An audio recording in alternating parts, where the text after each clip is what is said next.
Hilltop circuit house কক্সবাজারের অন্যতম একটি হটস্পট, কিন্তু বেশিরভাগ পর্যটকই জানে না এই হটস্পটটি কোথায় অবস্থিত। আজকে আপনাদের ঘুরে দেখানোর চেষ্টা করব হিলটপ সার্কিট হাউসটি। তো ভিডিওটি সম্পূর্ণ দেখবেন, তাহলে অনেক কিছু জানতে পারবেন। হিলটপ সার্কিট হাউস এটি বাহারছড়ার গোল চত্বরের পাশে অবস্থিত।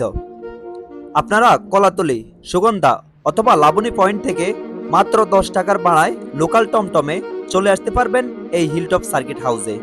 এখানে আসলেই দেখতে পারবেন হিলটপ সার্কিট হাউসের গেটটি। এরপর আপনারা একটু হাঁটলেই দেখতে পারবেন পাহাড়ের চূড়ায় হিলটপ সার্কিট হাউস ভবনটি। আস্তে আস্তে হেঁটে গেলেই দেখতে পারবেন বাংলাদেশ আবহাওয়া অধিদপ্তরের ভবনটি, এবং তার উপরে দেখতে পারবেন আবহাওয়া পর্যবেক্ষণের জন্য রাডারটি, যেটা দেখতে অনেকটাই আকর্ষণীয়। আর এটি থেকেই প্রতিনিয়ত আবহাওয়া পর্যবেক্ষণ করা হয়। এরপর একটু হাঁটলেই চলে আসবেন হিলটপ সার্কিট হাউসে। সবচেয়ে আকর্ষণীয় বিষয় হলো এখান থেকে আপনারা খুবই সুন্দরভাবে দেখতে পারবেন বায়ু বিদ্যুৎ কেন্দ্র বা উইন্ড টারবাইন।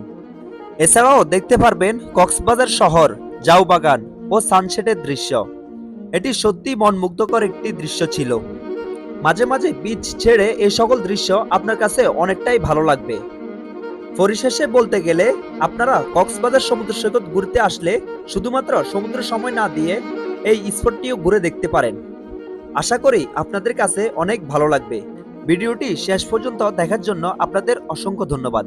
ভিডিওটি ভালো লাগলে লাইক, কমেন্ট এবং শেয়ার করতে ভুলবেন না। আর কক্সবাজারের এ ধরনের আরো আকর্ষণীয় ভিডিও পেতে আমাদের নূর ট্রাভেলসে ফলো এবং সাবস্ক্রাইব করে রাখবেন। আপনাদের অসংখ্য ধন্যবাদ। আসসালামু আলাইকুম।